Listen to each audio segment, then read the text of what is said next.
Podcast Mente e Negócios, vamos para o episódio 2 do nosso bate-papo com o Bruno. Agora eu passo como a entrevistadora aqui, fazer perguntas para o Bruno.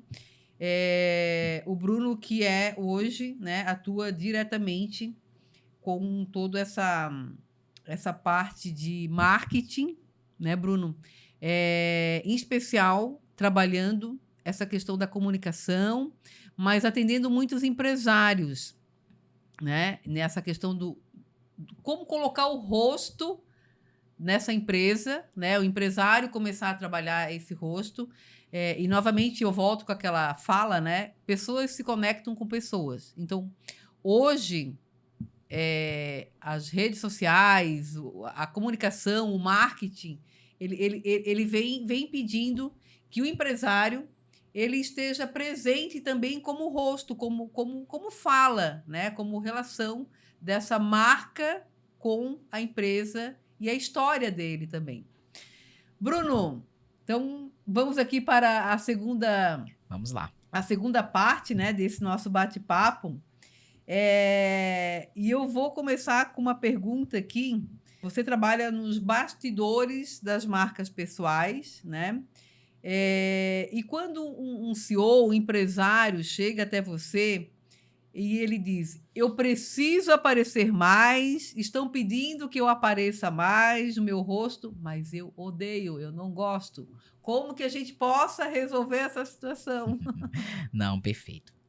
Bom, no contexto de comunicação voltada para CEOs, founders, existe o que a gente chama de diretrizes, digamos assim, né? Então, hoje o contexto de marcas que eu atendo basicamente são, no momento, né, ali na Content Lead, que é a agência onde eu sou, né, o copywriter responsável, a gente cuida muito de empresas enterprise, assim, empresas grandes, em que já existe, muitas vezes, um caminho delineado, né, que vem de marketing, de como esse empresário, ele deve, enfim, usar o canal dele, ou seja, né, o rosto e a imagem dele, para fazer, né, essa aparição, digamos assim. Então,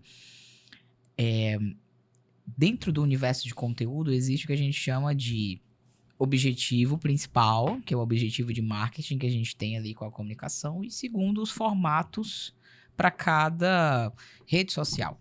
Então, a gente sabe que existem formatos específicos que costumam funcionar melhor em algumas redes, mas eu costumo dizer que isso é algo muito que muda com muita frequência. Então o algoritmo muda, uma hora faz sucesso vídeo aqui, uma hora faz sucesso carrossel, agora não tem que fazer tal coisa, agora tem que fazer isso.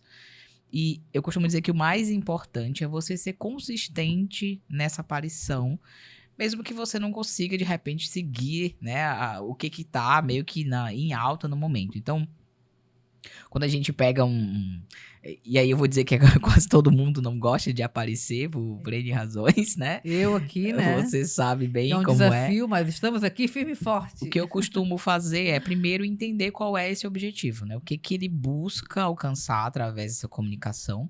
E aí eu acho que vale a pena eu diferenciar as duas vertentes, né, de comunicação que eu trabalho, que é o copywriting e o ghostwriting, que é o seguinte: o que ele está buscando com essa comunicação? Ele quer diretamente, de uma forma mais, né, mais aguda, digamos assim, atrair novos clientes para, né, que um comercial ele aborde essas pessoas e essa pessoa eventualmente se torne ali um cliente. Esse é o objetivo principal com esse aparecimento desse CEO. Geralmente a gente vê esse tipo de aparecimento quando a gente tem ali um CEO que tem uma empresa que tá ali menor, ele tá precisando de alavancar essa parte mais de receita, de posicionamento. Então, ele busca realmente essa aparição para, digamos, converter mais pessoas. Então, quando a gente tem esse tipo de comunicação, a gente envereda um pouco mais a comunicação dele para o copywriting. Então, copywriting é toda a comunicação que tem o objetivo de direcionar pessoas a converter e ter um determinado comportamento. Então, se eu faço um anúncio, eu estou tentando trazer a pessoa do anúncio para uma conversa no WhatsApp, para uma página de vendas de um serviço ou de um produto. Eu quero que essa pessoa se inscreva numa newsletter onde eu vou mandar materiais ali para nutrição. Então, eu quero converter, eu quero que ela faça alguma coisa em relação ali à comunicação. Então, a gente tem esse caminho. Agora, quando a gente está falando de um founder, um CEO de uma empresa que já tem múltiplos canais de aquisição funcionando, ele já tem receita recorrente, o que a gente quer trabalhar realmente ali é o ponto de vista, né? A gente chama isso dentro ali do contexto de ghostwriting, de thought leadership, que é o pensamento do líder. Ele quer transmitir a forma dele de olhar para um mercado. A fim de que as pessoas que são, né, os clientes dele hoje, que talvez ainda estão pensando em se tornar ou não o conheçam, consigam ver a forma como ele enxerga o mercado, qual o caminho que aquela marca está te direcionando. E aí, nesse contexto, a comunicação ela se torna um pouco menos diretiva, de dizer, clique aqui, saiba mais, para mais no ponto de vista de como eu penso, o que eu quero que as pessoas reflitam acerca desse problema que eu enxergo no mercado. O Bruno, te ouvindo aqui, tem diferença do homem para a mulher nesse contexto dessa gravação, desse mostrar esse conteúdo, desse posicionamento, né, dessa reflexão ou essa referência de mercado, quando a gente fala nessa questão, né, de conteúdo, de posicionamento. Tem diferença? O homem impacta mais, a mulher... É uma curiosidade minha, assim, sabe? O homem tem impacto maior, a mulher tem impacto menor, ou não? Bom, eu acho que esse é um assunto bem pertinente. E aí, só complementando a minha pergunta, o homem tem mais facilidade para fazer ou a mulher tem mais facilidade para fazer Legal. esse conteúdo? Bom, o primeiro ponto é que, e isso aqui já é eu não tenho dados específicos, mas é sabido já, de uma maneira geral, que a gente tem uma quantidade maior de CEOs masculinos, né? E eu acho isso... Sim, verdade. Eu acho isso muito ruim, do ponto de vista, assim, de diversidade, né? Então, eu acredito que é muito importante que a gente tenha mais mulheres, né? Tendo visibilidade, né? Estando nessas cadeiras. E isso é que torna os negócios, né? Com vantagem competitiva. Então, hoje, por exemplo, eu trabalho com mais de 25, né? Não tenho um número exato aqui para te passar, mas eu diria que desses 25, talvez ali nós tenhamos umas 2 ou 3 CEOs frente. Como esse número ainda é... Só fazendo aqui uma observação, né, Bruno? Como esse número ainda é baixo, né? Da participação. Sim. Dentro do ambiente empresarial, né? Exatamente. E lógico, é um recorte, né? Mas... Sim, mas é um bom recorte. Mas é um recorte bem interessante. E para mim ainda não foi possível identificar, do ponto de vista prático, se existem questões específicas que fazem com que, de repente, a gente tenha menos mulheres, de repente, produzindo conteúdo ou não. Eu considero que a correlação seria essa. Nós temos também menos CEOs mulheres no mercado. Mas, falando das contas, né, e aí comparando agora, né, essa questão de gênero, o que eu noto é que as mulheres se cobram muito mais. Em muitos aspectos. E elas são cobradas, né, de certa forma, pela sociedade, né? Um contexto de sociedade, cultural, né? Então... O que é ruim também, né? Sim, com certeza. Então, assim, fora as outras cobranças sociais que nós temos, etarismo, etnias, né, diversidade de gênero, sexualidade, nós temos já essas cobranças, mas quando a gente fala no contexto feminino, ainda é mais forte, porque além destas e dessas interseccionalidades, que eu, né, imagine uma mulher negra CEO, uma mulher lésbica, né, CEO. Então, quando a gente traz para o universo feminino, existe realmente uma cobrança e também uma crítica externa muito maior. Então, pode perceber, e aí saindo um pouco do contexto de negócio, mas pode perceber quando foi o início, né, desse avanço. A gente tá falando muito de Copa, né? A gente tá no meio da época de Copa. Quando começaram, né, as mulheres a serem juízas, a estarem lá nos estádios, né, fazendo aquele papel lá de fiscalização ali dos jogos. E recentemente nós tivemos, inclusive, né, uma notícia aí de uma pessoa criticando porque ela não podia arbitrando esse tipo de jogo. Ainda existe esse tipo de preconceito, né, em relação. Então perceba, ela já socialmente tem toda essa cobrança, tanto de comportamento, como ela deve se vestir, como ela deve se portar, como ela deve falar, como ela deve se colocar. Então, sim, existe essa diferença. Existe uma autocobrança muito melhor e uma cobrança externa também, que dificulta ainda mais o processo. Sim. Então, eu acredito que... e aqui é uma visão muito particular. Eu apoio muito, eu gosto muito de apoiar mulheres CEOs, porque eu sei que no momento em que uma delas se destaca, ela se torna uma referência para as outras. E acho que no contexto de exposição, de conteúdo, inspirar outras pessoas faz total diferença. Então, acho que isso é que vai fazer realmente ali mais mulheres, né, estarem dispostas e também terem essa vontade, né, esse ímpeto de começarem também. Bruno, eu queria ainda aprofundar um pouquinho mais essa questão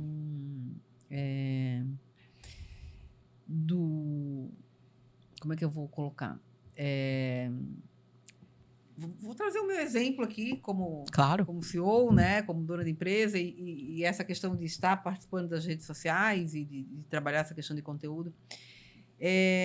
Na sua experiência, né, prática e de atender muitas empresas, o que constrói a marca pessoal com consistência daqueles que começam a fazer um trabalho social, né, da mídia, sendo LinkedIn, Instagram, YouTube, podcast, dos que desistem logo no terceiro mês, assim, né? Porque eu falo que eu já tive vários momentos desses, de começar a fazer e aí eu paro. Ai, cansei. Não gosto da rede social. Ai, né? Então, o que leva, né? Na sua experiência, qual é a diferença daqueles que realmente têm uma consistência e conseguem seguir com essa permanência de fazer a rede social e daqueles que param lá no segundo, no terceiro mês? Excelente, boa pergunta. E ela não tem uma resposta única, ela é uma multiplicidade de fatores. Primeiro, acho que você já comentou bastante ali no nosso primeiro episódio, que é uma questão particular e de autoconhecimento. Então, muitos profissionais, agências, enfim, empresas que cuidam dessa parte de marketing, de comunicação, elas, não vou dizer que ignoram de maneira proposital, mas elas ignoram o elemento humano daquela pessoa, né? O que ela é boa fazendo, o que ela se sente confortável em fazer. Eles não buscam navegar por esse caminho e adaptar à realidade das redes. Que esse é o olhar que eu gosto de trazer, né, pro conteúdo. Eu jamais faria você, por exemplo, fazer dancinhas, porque eu sei que você não gosta de fazer dancinhas na rede social. Né? Enfim, a gente precisa encontrar uma maneira que você se sinta confortável. Por quê? Porque isso respeita quem você é, né, a sua essência, a forma como você gosta de tratar sobre um assunto. E é esse um elemento essencial para que você se mantenha consistente. Porque aquela atividade de produzir conteúdo, ela já é estressante.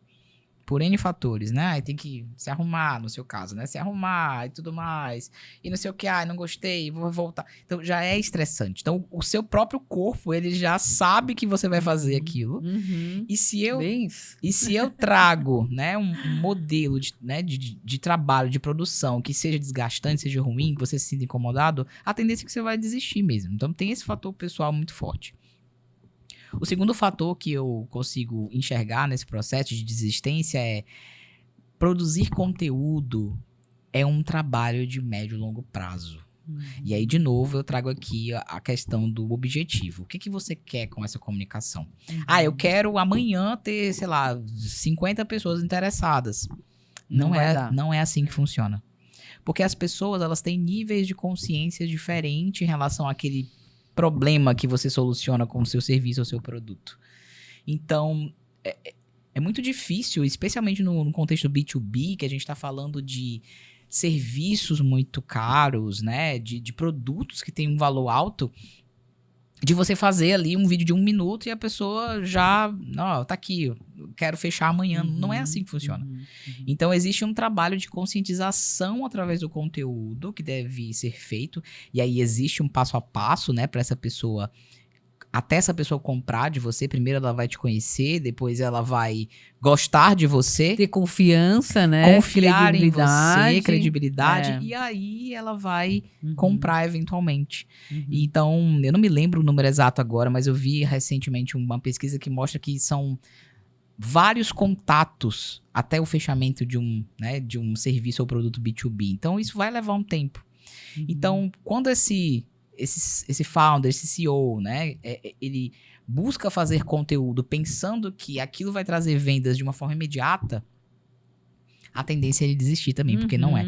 E as empresas que fazem esse trabalho também não o conscientizam. E essa é uma das coisas que eu sempre falo, olha, conteúdo é médio e longo prazo. Ele é importante, mas ele não vai trazer um resultado em vendas imediato. Né? Você precisa ter isso consciente. Então, eu acho que é um pouco disso, assim, de entender a pessoa, quem tá na sua frente, o que elas vai conseguir manter consistentemente, trazer a consciência dela para a função do conteúdo dentro de uma estratégia de aquisição numa empresa. E aí, juntando essas duas coisas, a gente tem o faca e queijo na mão para que essa pessoa seja consistente e consiga se manter produzindo. Ótimo. Bruno, existe uma diferença entre o que o CEO quer dizer ao público e o que o público quer ouvir? Porque o que eu sinto, né? Eu mesmo, quando eu estou gravando um vídeo, né? Eu vou gravar, tenho lá um roteiro,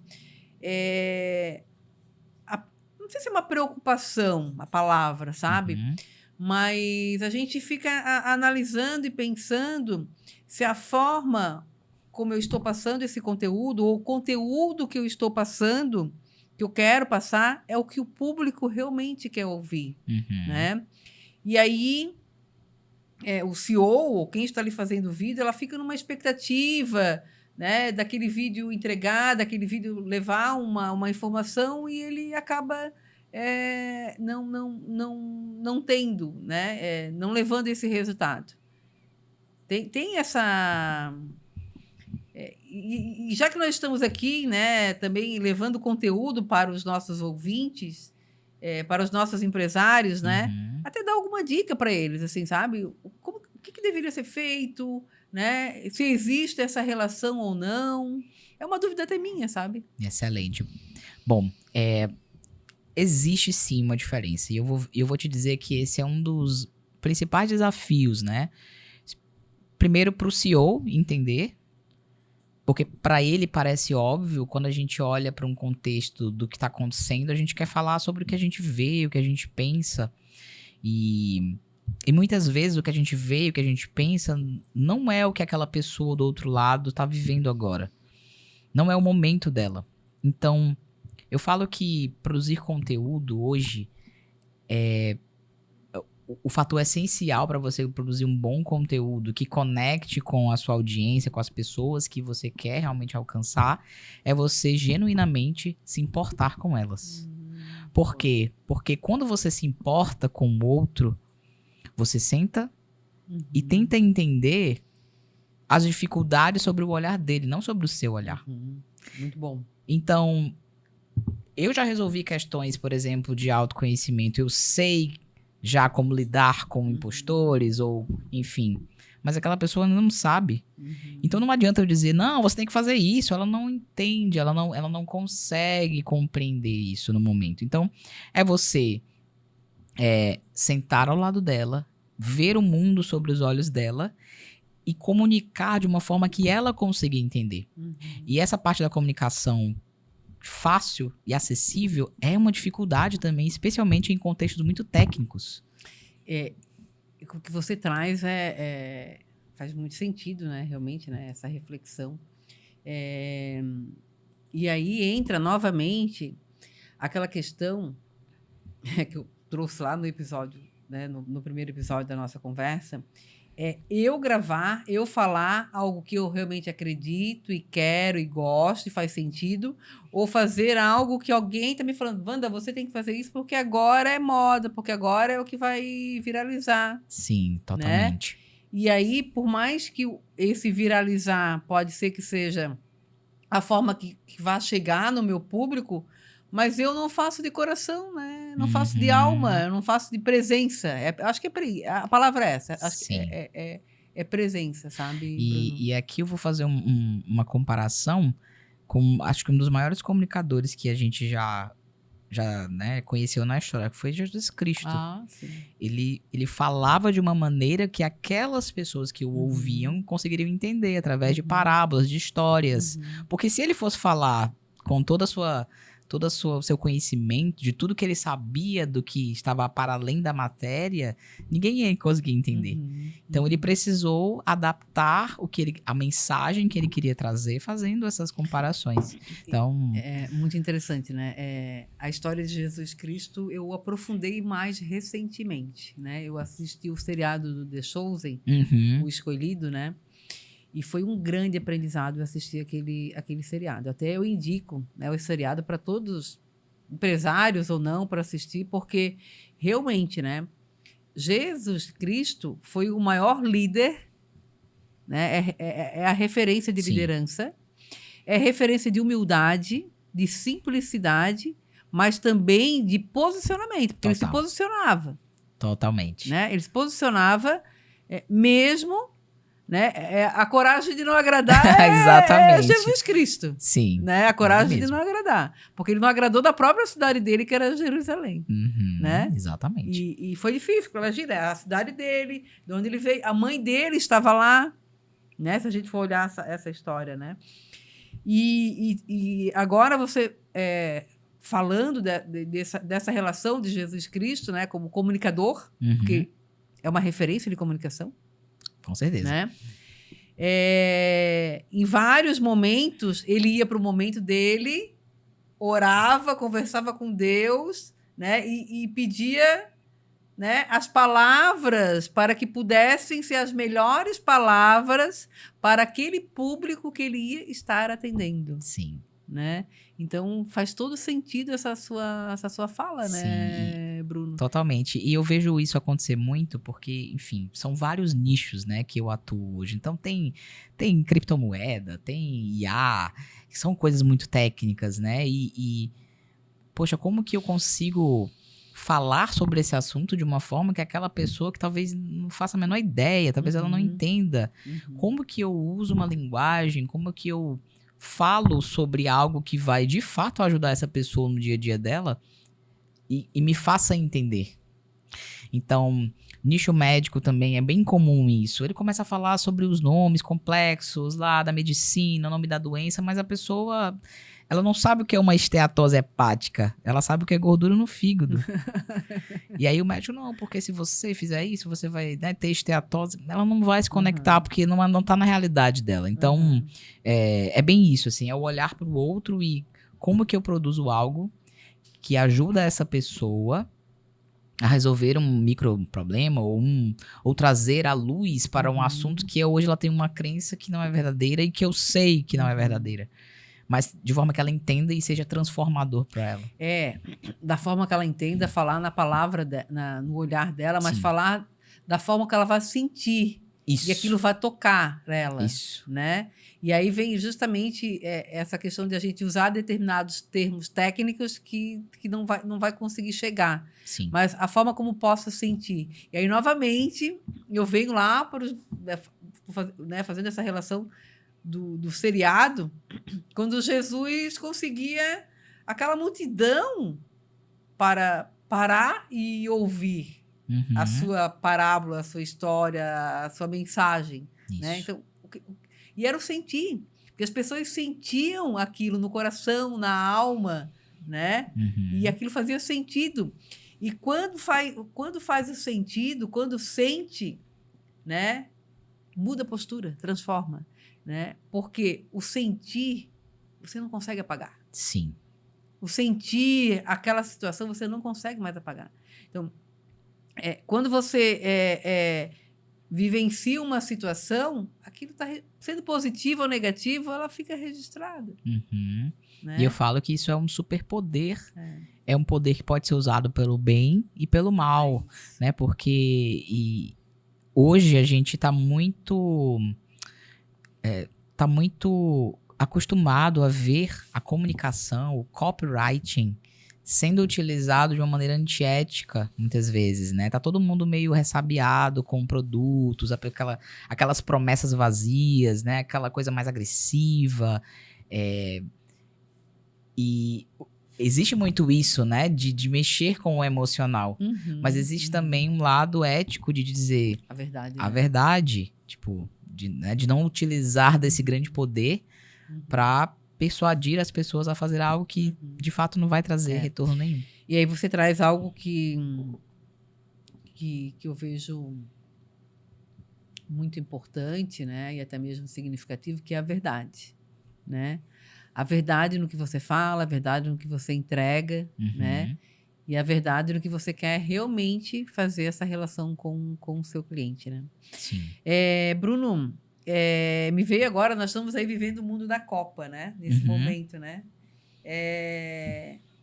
Como é trabalhar essa questão do conteúdo, da marca pessoal? É um momento estratégico? Essa é uma pergunta que a gente nem tinha combinado aí, né? Mas me veio aqui. É um momento estratégico para eu fazer um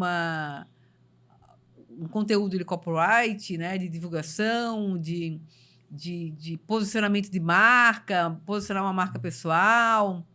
E aí agora, até aqui, elaborando essa pergunta para você, me veio aí o exemplo do Vozinha, né? Sim. Vozinha, acho que é Vozinha, Vozinha, né? Que ele tinha 5 mil... Quantos seguidores? Acho que foram... Eu acho que ele tinha 50 mil seguidores, alguma coisa assim, ou até menos. E tá com... Explodiu, né, depois. Explodiu, né? Uma pessoa super simples, né? Ele não fez aquilo proposital. Sim. Né? E aconteceu. Sim. Né? Como que é isso nesse mundo de marketing, né? Excelente. Nesse mundo da marca pessoal? Porque é uma marca pessoal dele ali. Sim. Foi bem despretensioso, né? Eu acho que, bom, primeiro, no caso dele especificamente, a gente precisa dar o mérito do porquê também da visibilidade dele. Que ele fez um jogo exemplar, ele salvou praticamente ali o time de um time que é forte, é um dos favoritos da Copa, inclusive, eu acho que foi a Espanha, né? Não, a Alemanha, né? Foi a Alemanha? Acho que foi a Espanha. Foi a Espanha? Acho que foi a Espanha. Enfim, mas era um dos favoritos e ele fez um excelente trabalho. E aí eu falo que é muito bom você ter um bom trabalho, porque fica fácil de vender esse trabalho, né? Fácil de... notoriamente as pessoas vão prestar atenção. Então, muitas vezes o conteúdo, ele só chancela algo que já está mais do que comprovado. Quando você faz um bom serviço, você tem realmente ali um bom atendimento. Nossa, quando você faz um conteúdo, as pessoas vão lá gratas e fazem um marketing para você. Eu costumo dizer que o melhor marketing é um cliente satisfeito.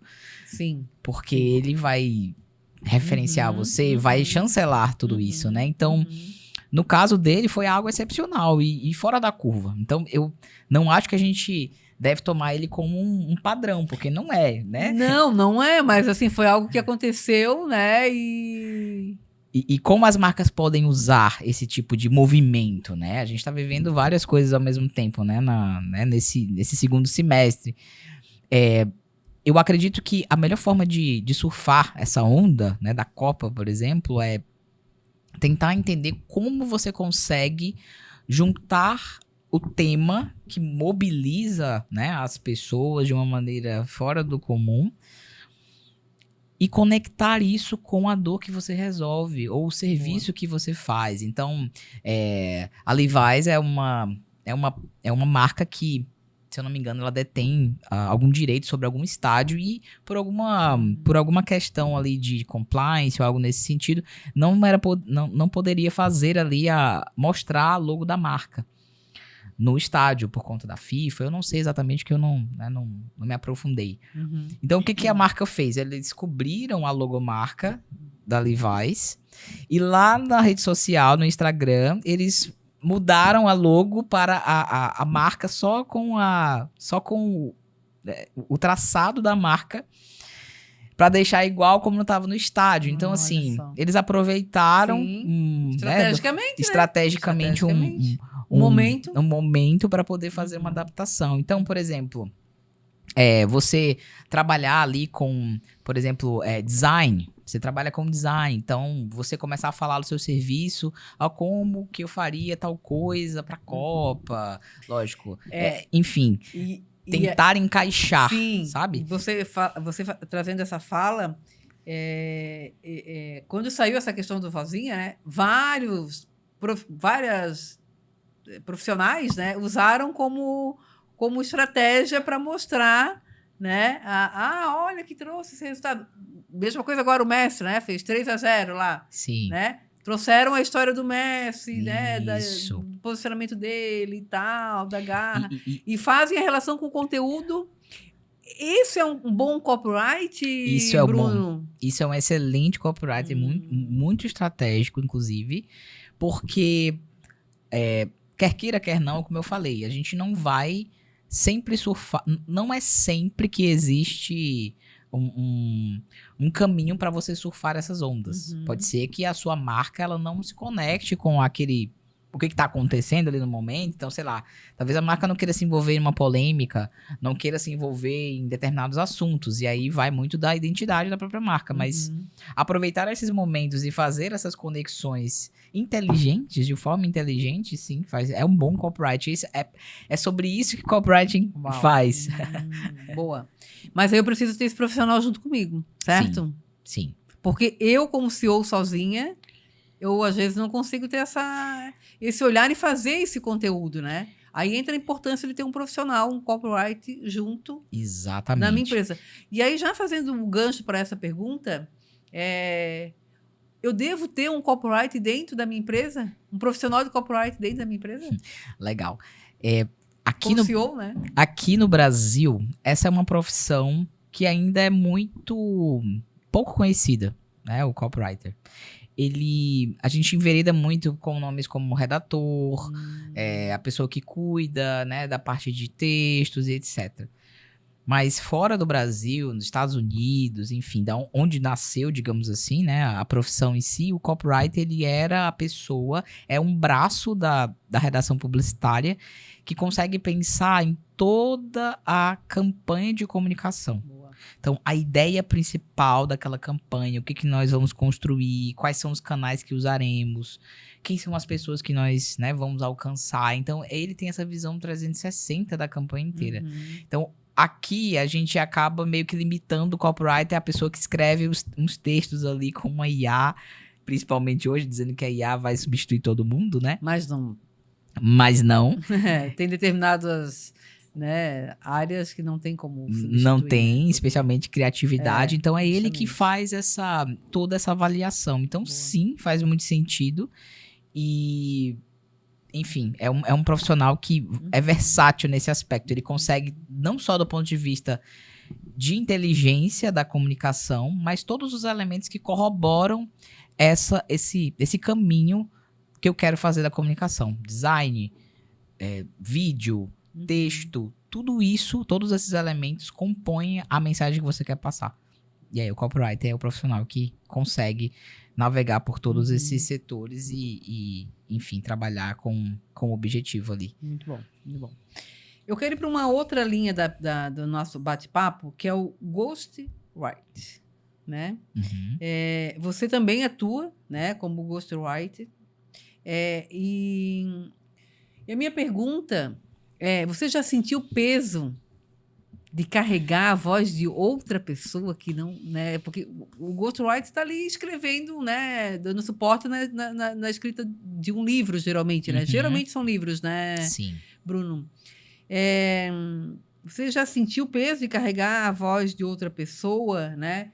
E isso tem um custo emocional? Olha, sempre há quando você precisa. Imagine, você precisa ouvir muito. Então, o ghostwriter escuta muito o outro, né?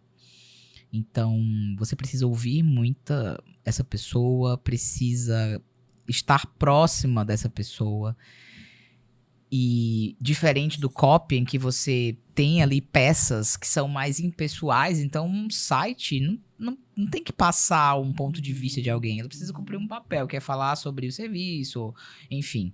Mas quando você traz para o ghostwriting, que é mais justamente traduzir uma experiência de alguém, traduzir uma carreira, de repente, num livro, traduzir ali o que ela precisa falar através de um e-mail, através de uma carta, aquelas cartas que os CEOs, né, apresentam ali para os funcionários, né, enfim.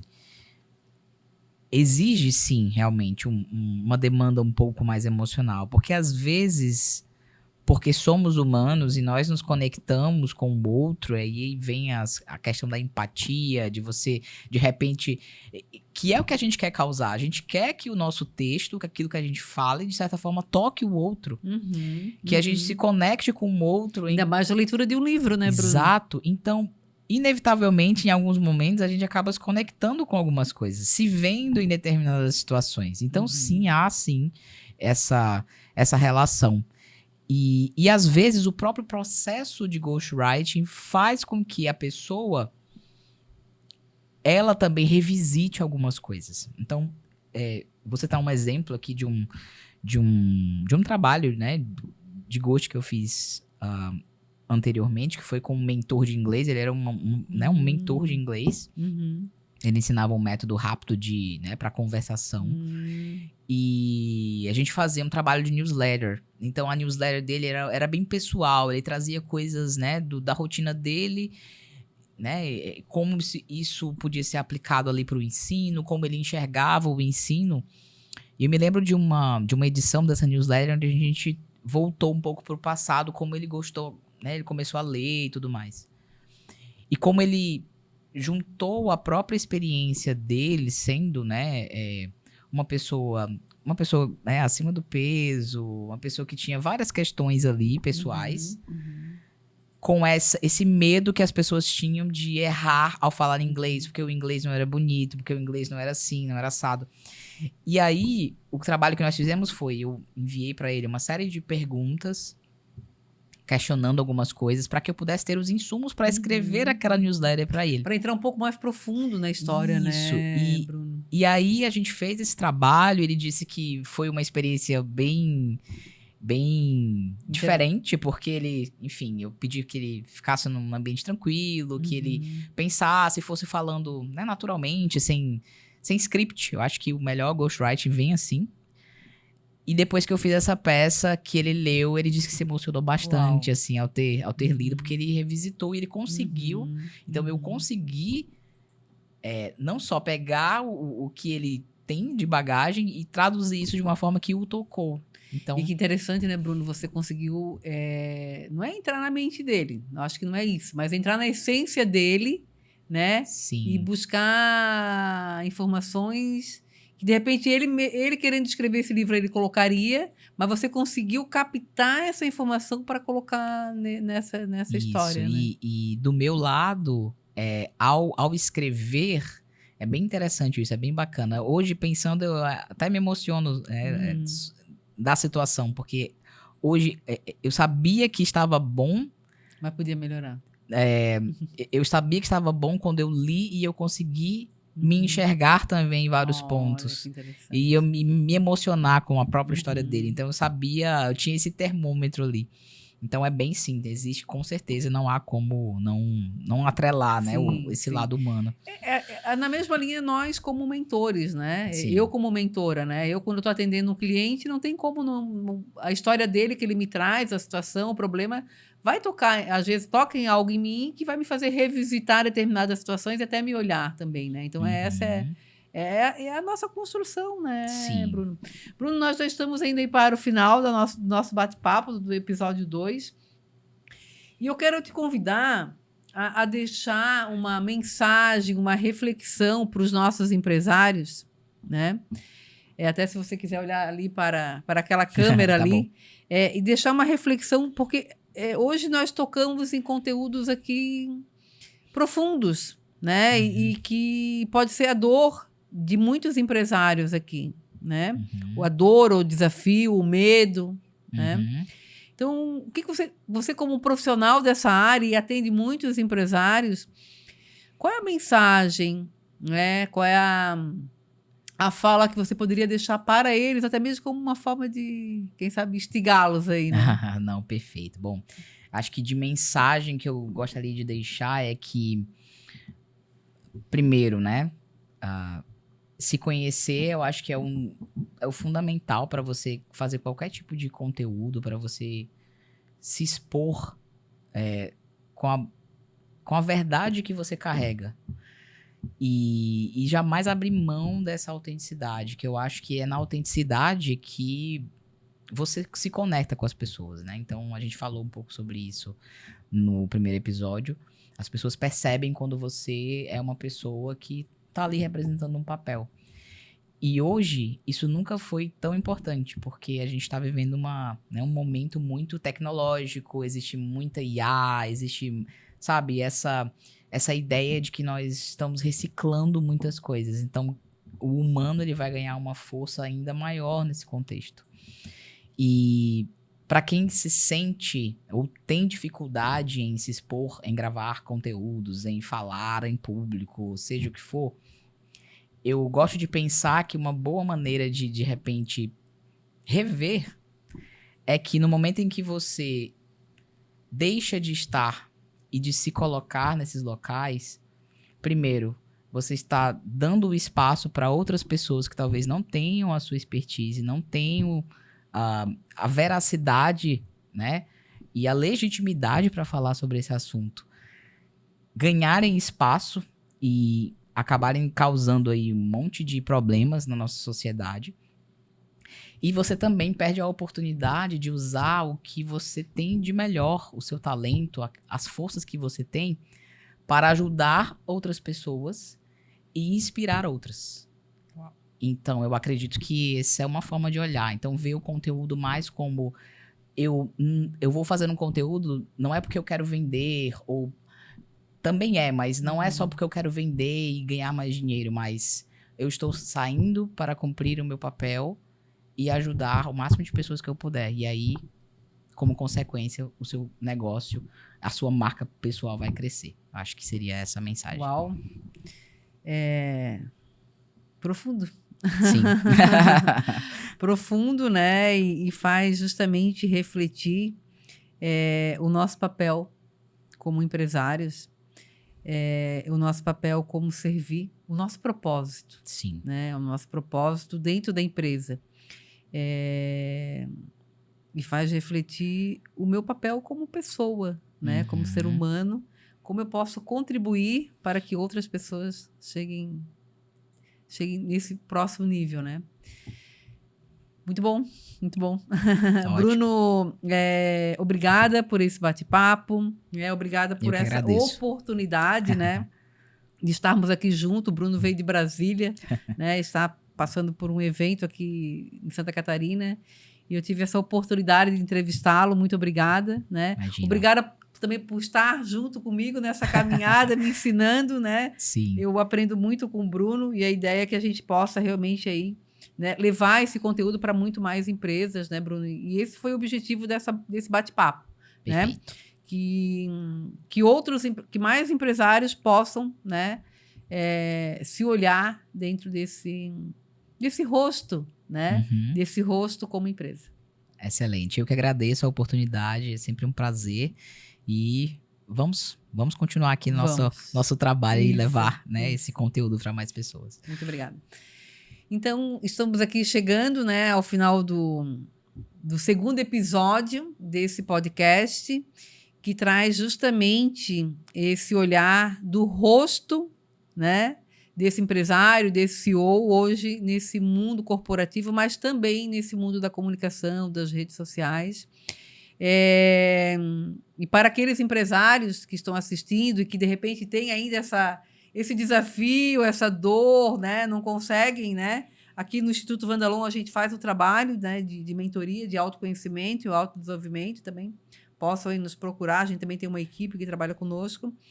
Mas, em especial, a mensagem que eu quero deixar para encerrar, né, esse podcast é a coragem de ser você, né?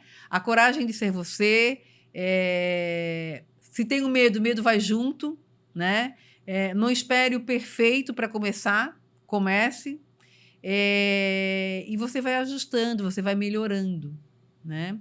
Mas, antes de tudo, seja você, na sua essência, no seu eu sou, que com certeza você vai conseguir transformar muitas outras vidas, não só como empresário, né, lá na parte técnica do seu produto, do seu serviço, mas também no levar essa informação, esse conhecimento, essa experiência que você tem. E eu falo isso por mim, que é um desafio, mas eu estou aqui. Muito obrigada e até o próximo episódio.